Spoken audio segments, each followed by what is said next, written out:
hire for attitude, right?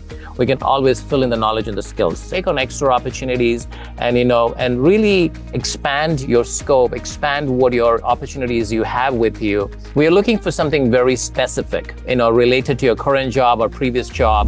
Be confident, be articulate, know your audience, prepare.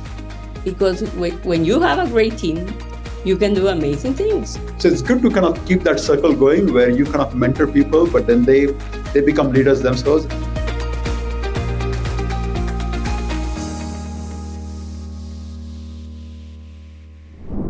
Hello, everyone, and welcome to The Pulse, your home for all things management and finance. I'm your host, Alex Ponce. Joining me today as our special guest is Dr. Alex George. Before we dive into our conversation with Dr. George, I want to take a moment to celebrate the success of our recent city events in Miami and San Francisco.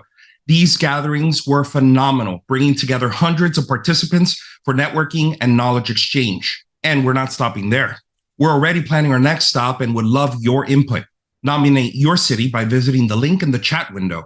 Who knows, our next event could be in your hometown. Now, without further ado, let's welcome Dr. Alex George, a subject matter expert in talent development, leadership strategy, and organizational change. Hi, Alex. Hi, good afternoon, Alex. Good afternoon, everyone. Can you hold me clear? Absolutely. We can definitely hear you. So tell us a little bit about yourself. Where exactly are you working at right now? And what are you up to there? Well, Alex, I just started this new job, which is at Southern Glaziers Wine&Spirits. And I don't know if some of you joined earlier, saw my background, the background picture. It was an amazing picture, but decided to change it lately. But I've been on the job here for about 3.5 to 4 weeks, and it's an amazing company to work for. It is one of the largest privately held organizations out there. And I'm here on board as the Director of Strategy and Innovation.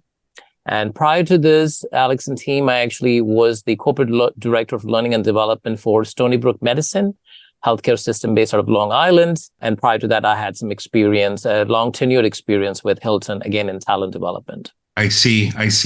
So I'm just curious to know about what led to your career there, because, no one goes to work with the largest distributor of wine and spirits in the United States overnight. They build up a career. So I was curious to know, and for our audience, how did your career start? You graduated, you got your first degree. What happened? My graduation is actually in chemistry. And, I went to work for, my hometown is actually in India. So I grew up in India, just to give you a context about that. And, I had my undergraduate in chemistry, and I went to work for a very large pharmaceutical company as a sales representative. So that's where my beginning was. And my goal was to really take my career and enhance it further. So as I grew, I ventured out into human resources. And within human resources, my goal was always for that thirst and hunger and to see what else is out there. And gradually over the time, I was able to really focus within different areas of human resources, namely recruiting, namely talent development, learning and development, talent management. And this is a space that I really enjoyed. So if you really look at my career, I started in India within this pharmaceutical company, went overseas to Dubai. I worked in Dubai for a very luxurious 5-star hotel called as a Burj Al Arab. Actually, it's branded as a 7-star hotel. From there, I took my career back here to the United States. I worked for Hilton for a while, and then I went full-time working for Hilton, again in talent development. And I spent about 10 years working for Hilton in talent development. And I really wanted to pivot and see something else outside of hospitality. And that's where in 2021, I got the opportunity to be a part of a healthcare system in Long Island, New York. And I accepted that opportunity. I had zero idea, experience with healthcare system, but I taught myself, if I can say, overnight, and was able to really scale up the operations as to why they wanted me there, right, and contribute to that organization. And while I was there, I came across this opportunity at Southern Glaziers Wine&Spirits. I, of course, knew people who worked here, heard great things about, the organization. And this opportunity, and again, as I met more people within the organization, it was more and more positive. And, I was very positive they was making the right decision. And needless to say, the reviews on Glassdoor and all those, was certainly a kind of like the final, helped me make the final decision, if that makes sense. No, I mean, that's a heck of a career journey. So as you got into the human resource space, whether it's at a hotel or Southern Glaziers or wherever, what were the experiences of you and your team with applicants, coming in and submitting their paperwork? Obviously, they're qualified, at least on paper, otherwise you wouldn't be seeing them.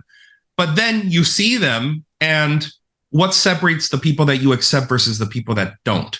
What are the things that they were deficient in, or the things that they excelled at? What are the things from a human resource perspective that you could share with the audience so that they know what an HR person is looking at when they're walking through that door? Perfect. The number one thing that I always went with when my motto was like hire for knowledge and skills, hire for attitude, right? We can always fill in the knowledge and the skills. Okay. So one of the things that we always looked for was like, does this person really have the right attitude, right? Like, I'll give you an example. When we hire individuals, when I've hired individuals in my previous career, right? Are they really listening to what we are asking? Are they really, we're trying, this is an interview, right? We're trying to get to know them and vice versa.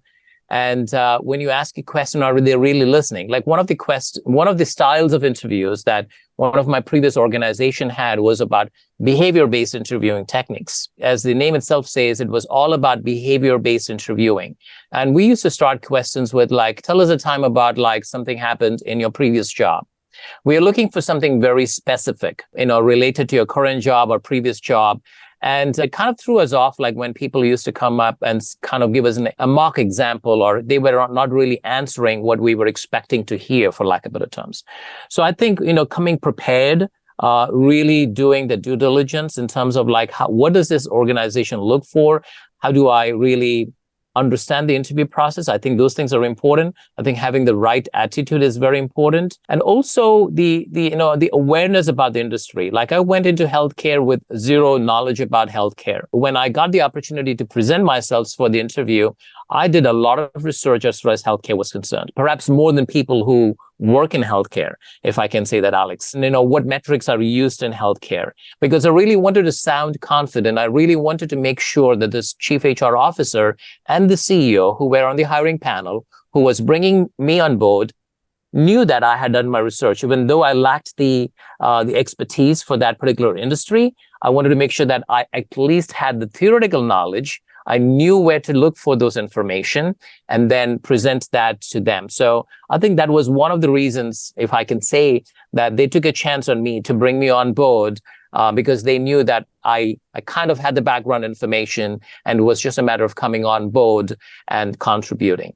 So I think, having that, I think preparation is a key, because you might sound great, you might look great on paper, but again, do you bring that confidence and do you bring that knowledge and the right attitude to the table? So those are some of the things that I can share from personal experience and also from what I would ideally look for in a candidate. You bring up an interesting point where you switch to a career in which you may not have been as familiar with the actual industry, but your practices in HR and managing people basically are universal. And that's one of the things that we keep telling everybody that's going for their degrees, whether it be in management, marketing, or finance. Some things are just universal. It doesn't matter. They can plug you into any industry and you're going to work out. You may need to know the nuances of that industry and you'll pick that up along the way.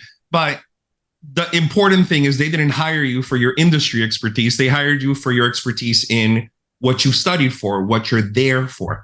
That brings me to an interesting point now, because I understand that at some point you transitioned from simply being a participant in the HR process to a leadership role.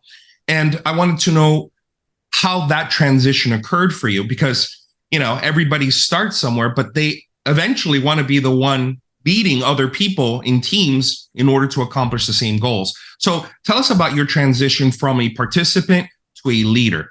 Great question. I think, if I look back and, you prompted me to look back, into my career journey. And if I look back, I think one of the areas where it really helped me was like being proactive and being saying yes to everything I can do under the sun as far as, HR was concerned, whatever my leadership or whatever my team needed, so when I look back at my career in Hilton, when I was in a manager role, a training manager role, and I was aspiring for a director role, there wasn't any opportunities presented within Hilton at that time. So I had to kind of passively go outside and see what opportunities were presented outside. But I took the opportunities at Hilton to really, mold myself into that leadership role. Every leadership program that I could get certified on, whether it was 7 Habits, whether it was DDI, whether it was getting certified in behavioral analytics, all those courses, and also, experience traveling outside of my home state in Florida, going to other states, interacting with people, building those relationships, building my confidence level. I think those were all things that really helped me move closer to the director role.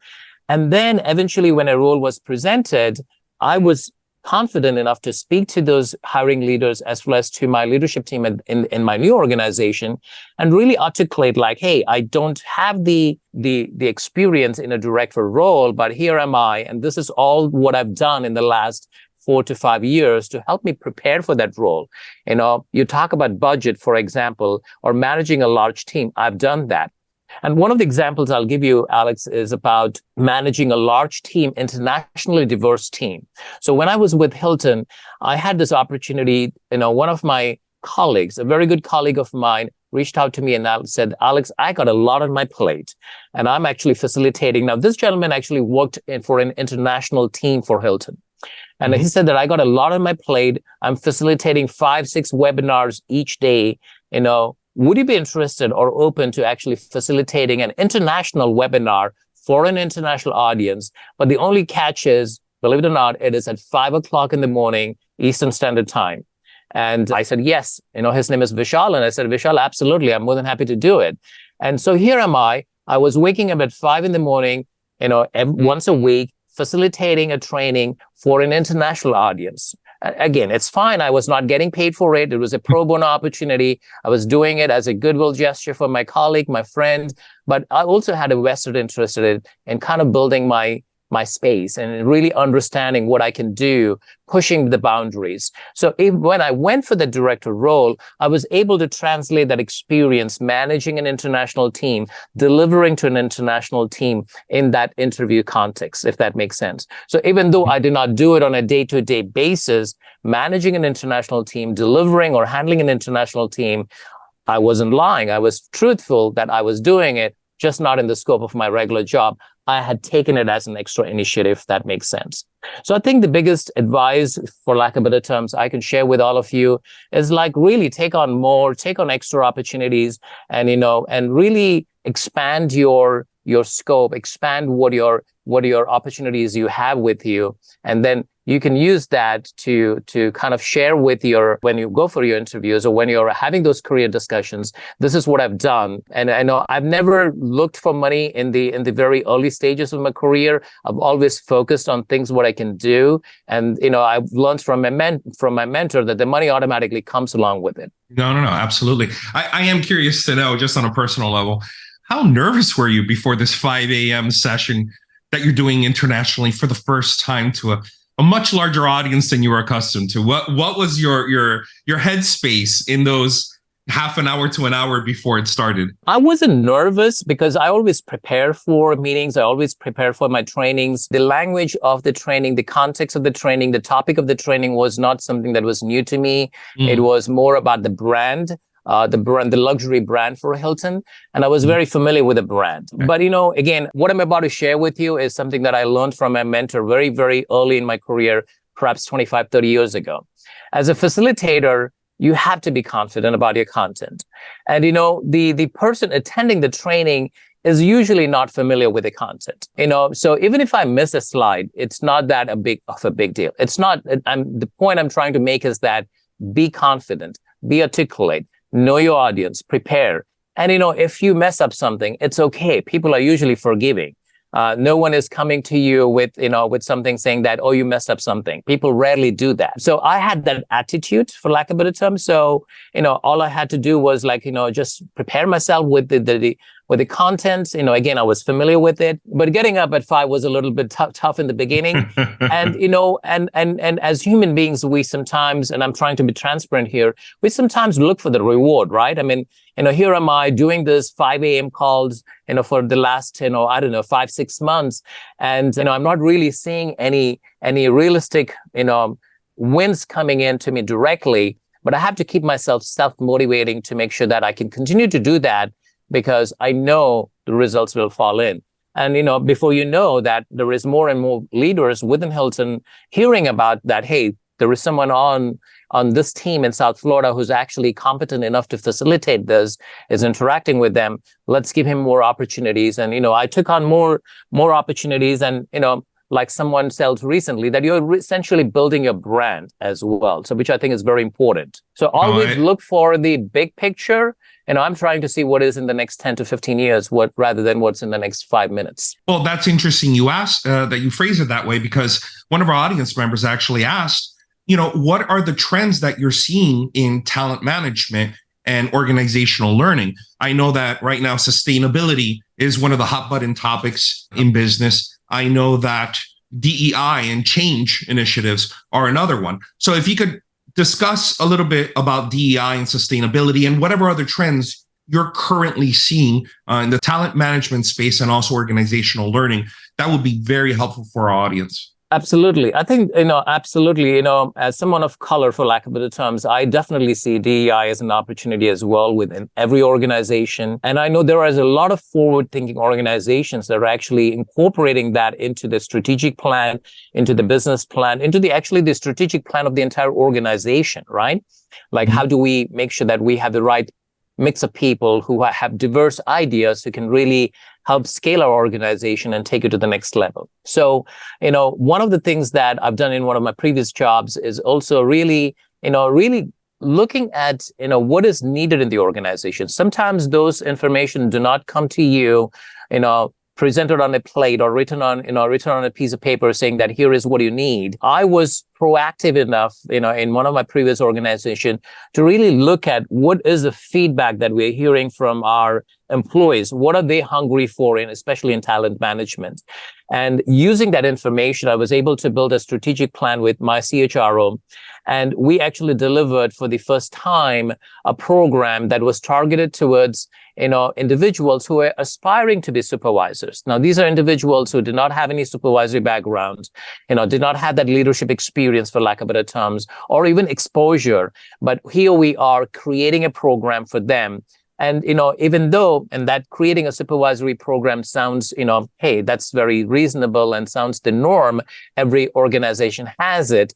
But the focus of this program, of this organization, was more about, like, how do we have the right people in there, right? And this is a healthcare organization where, again, there is, traditionally more men versus women. There is traditionally, several different races that are more, more represented versus the other races. So how do we, consciously make an effort to spread the word within those, communities that are traditionally not represented within those leadership metrics? So we went out and we made a conscious effort to make sure that, more of the women groups heard about this program, right? Whether they wanted to participate in or not, that was completely optional. This was a completely voluntary program.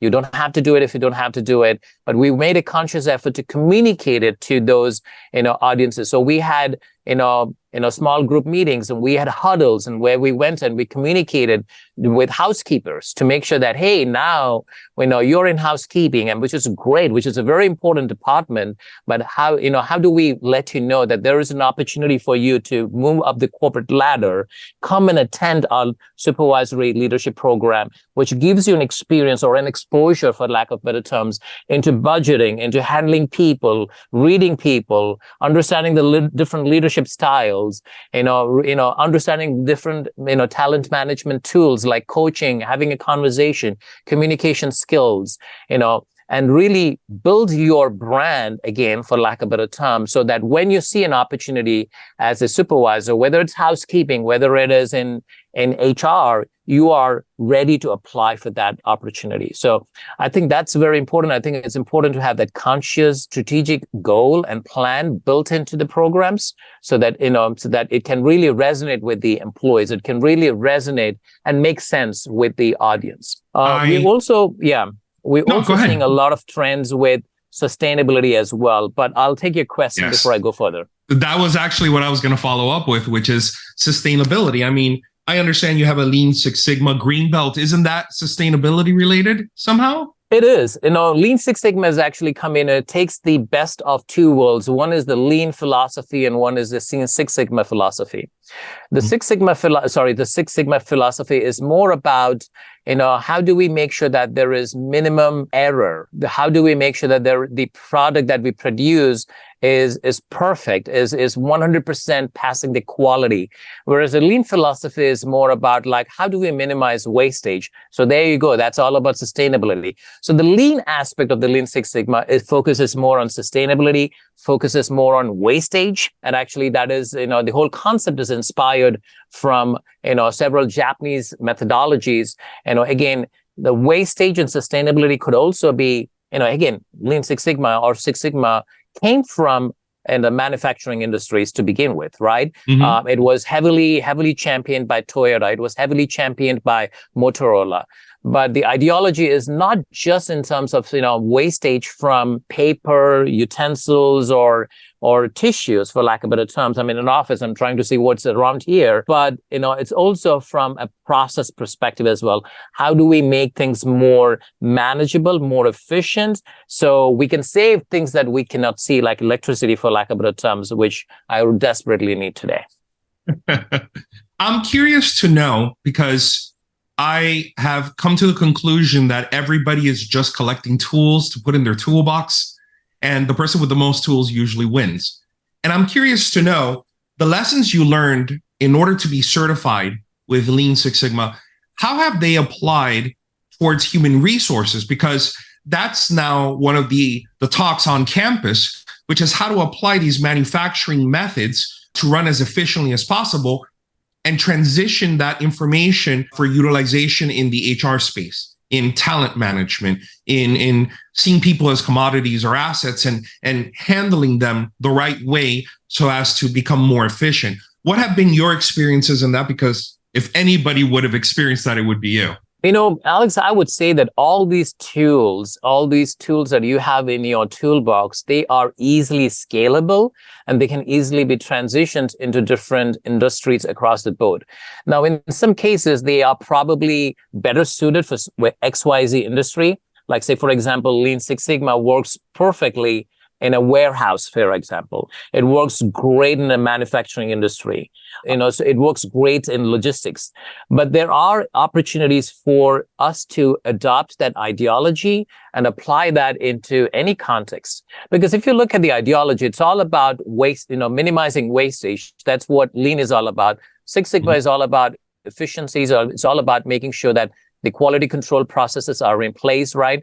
So why can't we apply that into the context of HR, for example, right? I'll give you an example, not necessarily in HR, but I'll give you an example about, hospitality, one of my previous areas where I worked, right? We took the Lean Six Sigma ideology and the methodology. I tend to say ideology because it's also a frame of mind that I adopt. We took the Lean Six Sigma methodology and applied it into the context of rooms division, right?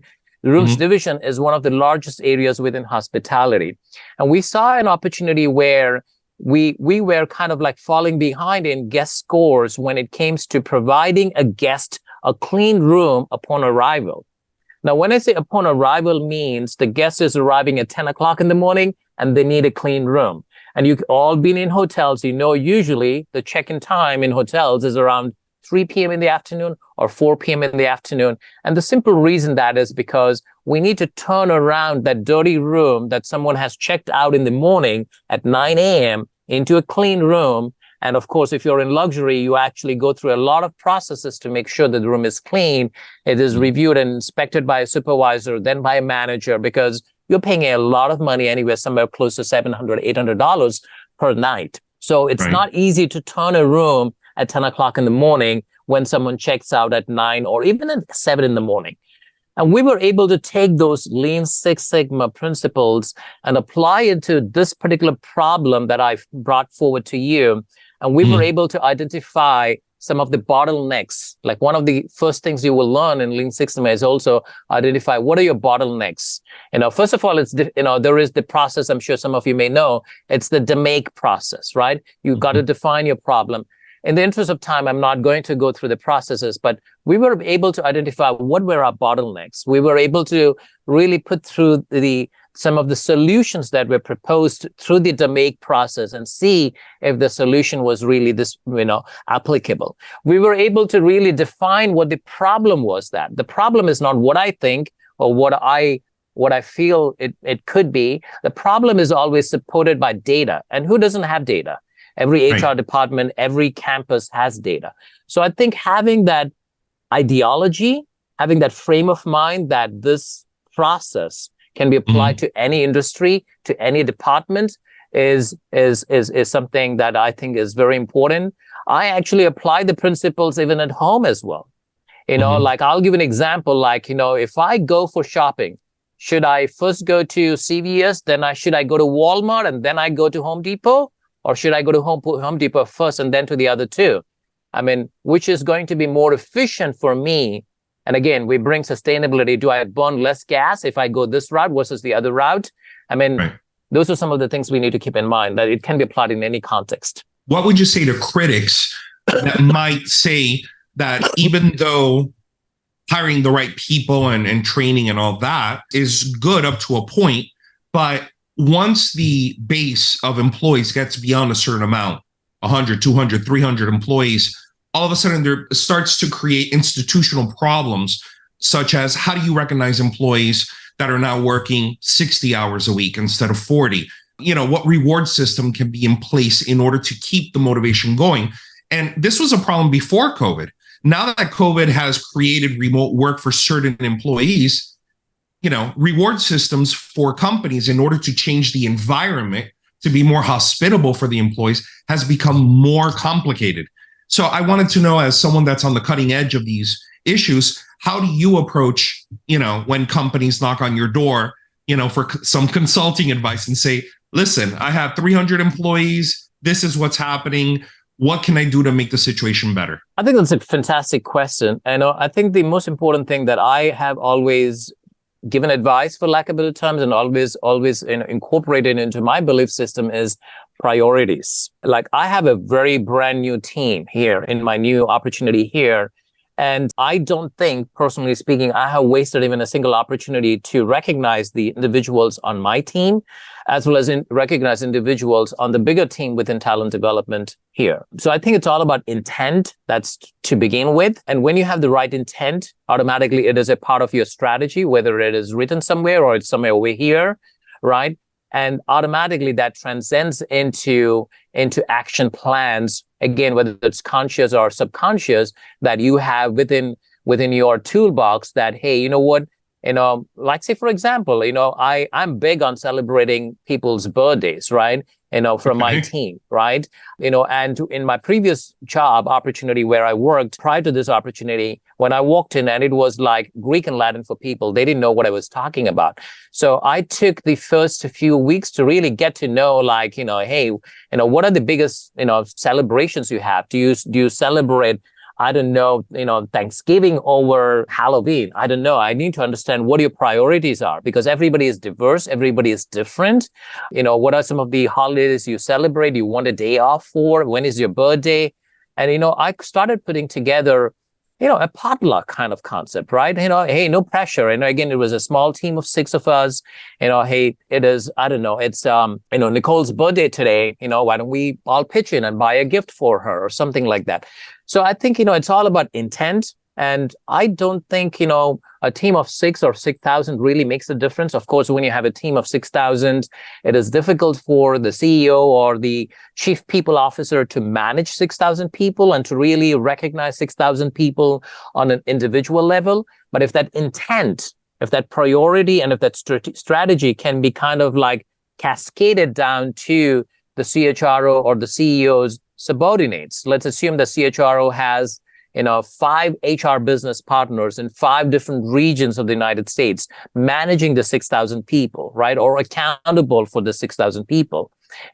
I would assume that the strategy or the personal, important things for the CHRO is cascaded down to those HR business partners who in turn will achieve that vision. Right now, everybody is perhaps going to do it differently. Like, now, maybe a potluck is not going to be practical in a warehouse system because people are drivers or people are, on the floor. But the ideology is there, the concept is there. And, these days there are several different softwares and tools and systems that's available to even track, all these things as well. So I think it's also important as you scale your operations and get from 600 or 6 to 6,000 to really see what are some of those softwares and tools that you can use to manage your employee experience systems, right? And with that, I'm not talking about anything about surveys. I'm not talking about like, hey, tell us what do you think about how we are. I'm talking more about like, how do we send people a gift card, right? For Thanksgiving, if that's what, you want. How do we give people, and Thanksgiving, and some of the organizations I worked for gave people a turkey for Thanksgiving. How do we do that? Again, all these can be done by third-party companies who actually will do it on your behalf. So again, I think intent is what is more important and having the right strategy. No, absolutely. And it makes sense because, this line has really come out quite frequently in the last few years, which is people don't quit jobs, they quit people. And if they have a bad manager or a supervisor or director, they're going to leave, despite the fact that they have all the training in the world, all the experience in the world. But that relationship really starts with the onboarding process when they first start with the company. How do you measure the success of the onboarding process, as far as, its effectiveness, and how do you see ways of improving that? Because onboarding is usually the first relationship that they form beyond the recruiter and the director and the hiring manager when they first get the job. The onboarding process, which can take sometimes weeks or months. How do you see that as being the relationship that's established, and how do you measure the success and what rooms of improvement? I know it's kind of an open question here, but from your point of view, I'm sure you deal with this every day. Absolutely. And Alex and team, I don't know if you know that, but actually onboarding was a topic of my dissertation for my doctoral program. So, and the reason why I chose that topic was because of the importance of this particular topic in the lifespan, in the journey of an employee when they come to an organization. Onboarding is super critical. And, there are so many different misconceptions that's out there. People think about onboarding and orientation as the same thing and say that, okay, let me bring someone on board and put them behind like a PowerPoint presentation for 2 days and then we're done with it. But I'm glad you said that, Alex, that, the onboarding can take up to a week, 2 weeks, to months. And let me add years there as well.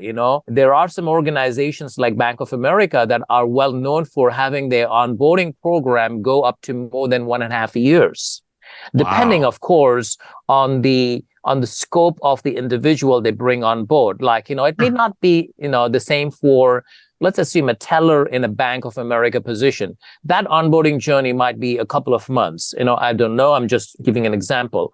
Whereas someone who is perhaps someone coming on board and also has the line of sight for, I don't know, the chief financial officer position or the area VP for HR. That is a position that has much more in scope and needs to understand that onboarding journey can perhaps extend to a year and a half, whereby this individual is going to different markets of Bank of America.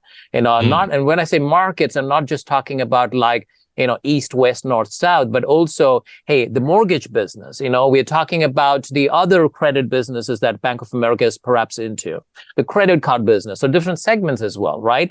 And again, that's why I said the scope, right? Someone, depending on what your scope, it could be months and years as well. I recently learned from someone that the military's onboarding is up to 3 years. So if you are assuming that if you are someone who just joined the military, and again, not sure which aspects of the military, but your onboarding journey could be 3 years. So great question. So I think the most important thing, again, is to really understanding the concept, like what exactly is onboarding. And I'm glad you said that it starts before the person comes on board. In my perspective, it is like the moment someone actually makes a contact with the candidate, right? And that perhaps could be the recruiter saying that, hey, good morning, Alex. And it could be an email saying that, hey, do you have some time to talk about this position that you applied for? Boom, that's the timeline. That's when the onboarding journey literally starts. And like I said, it could end depending on, depending on the organization and the position. But it's all about that experience. So I'll give you an example, Alex, like, a few years ago, I think it was in 2014, I came across a LinkedIn article, and some of you can perhaps Google this. I came across a LinkedIn article, and it was a very interesting LinkedIn article. It was all about the candidate's experience from companies, from organizations, as far as like when, what the interview process or the interview experience was. Not process, but the interview experience was.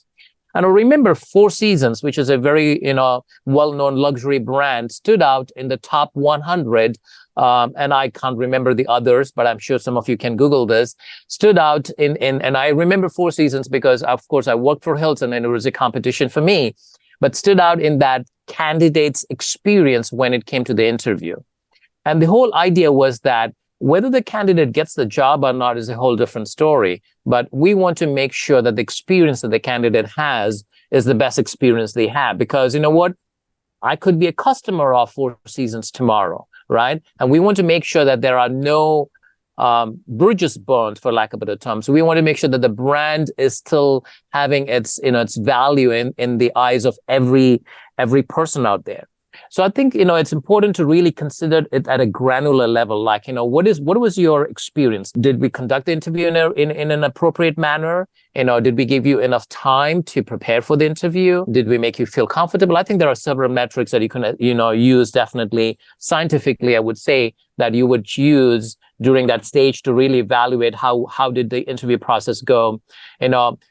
Again, one of the things that we are very particular about in my current organization is also making sure that, hey, do people have the right equipment on day one? I mean, how many of you have worked somewhere where you started your day one and you get introduced to your manager and to your peers and you're walking around still with a notepad or a piece of paper and you don't have a computer, you don't have your login credentials?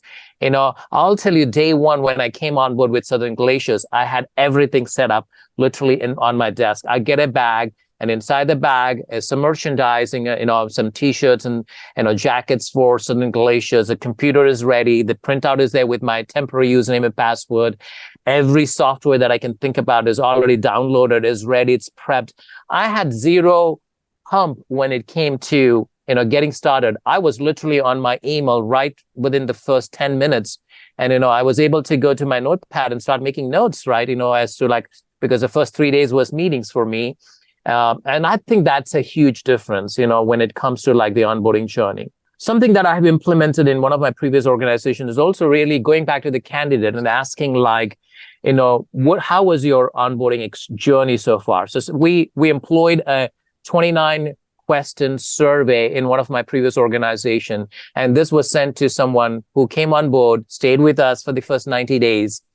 And then we used to send this to them post the 90-day to get a feedback of like, 29 different questions on different, it was a Likert scale, methodology we adopted.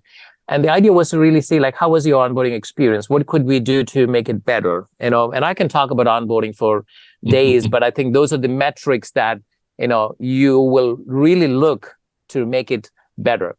And the last thought that I want to share with all of you is also, it's a different, idea, having all these processes in place and and a different, idea, really doing something about it, right?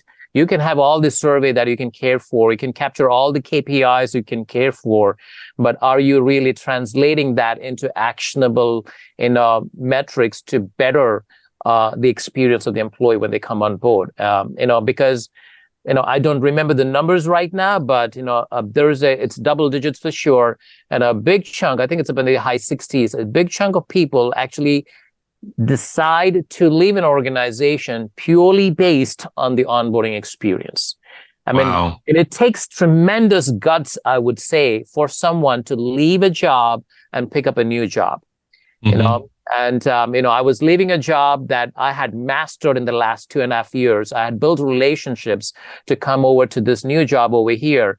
There is obviously that stress and tension that, hey, I'm leaving something that I know and I'm going into the unknown, for lack of better terms. That's actually the word that I used in my dissertation paper, the unknown. I know the organization for sure, but it's still an unknown area that you're going into, right? And that's why this onboarding is super important to ease the stress of the unknown for the new candidate. Now, as we approach the close of this episode, I always end with a particular question. And for you, it is as follows. You're not just an expert in your respective field. You're not just at the top of your game. You're also a professor. You're also a leader. You're a consultant. You're all of the above. But in order to become a success, I have seen that there has been a cost, a personal cost to you. And I don't know if you can share with us, briefly what that cost has been and how you've coped with it and what you've learned from it moving forward.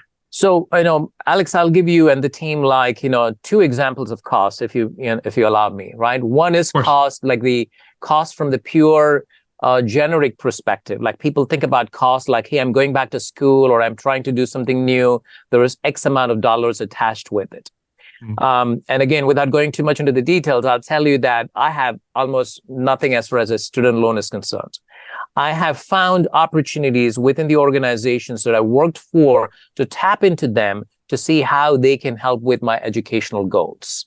So if that's cost, if you take cost as a literal word, I encourage everybody. I was huge on tuition reimbursement. I was probably the biggest champion that you can find anywhere on planet Earth who champion tuition reimbursement. It's a benefit that I think 99% of the people do not use. Every organization has it. The dollar amount might vary, but it is something that you should use.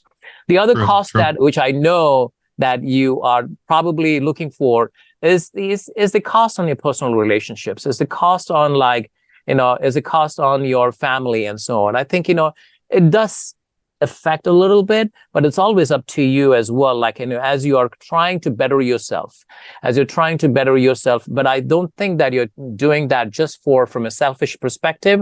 Everything you do is perhaps for your family, for your loved ones, right? And, having those important conversations is very, very important. I think, I remember the first, 1 or 2 months going back to school to do my MBA was tough. Balancing, a wife and 2 kids was very difficult. I still had my chores that I need to do, pick up the kids from school and so on. But I think it kind of falls into places. You need to carve out a time for yourself in the evenings or mornings, what works best for you. Nobody said this was easy. And when I decided to go back and do my Doctor of Business Administration, I had the same thoughts. I'm getting old. Do I really need to do it? Do I really want to do it? Do I see any value in it? Will my salary increase as a result of this? I'm going to incur a lot of expense. It's a lot of commitment.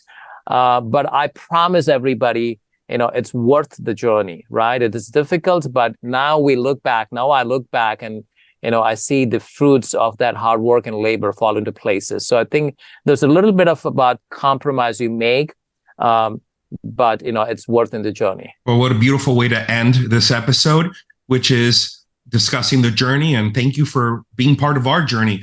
Everybody, thank you for being here. Dr. Alex George, thank you for joining us. And I remember that it's all because of you. Your support, your constant participation is what's making this club the best club ever. So we'll see you next Wednesday at 12 o'clock. Have a beautiful day, a wonderful week, and keep your pulse running. Thank you so much. Take care, everyone.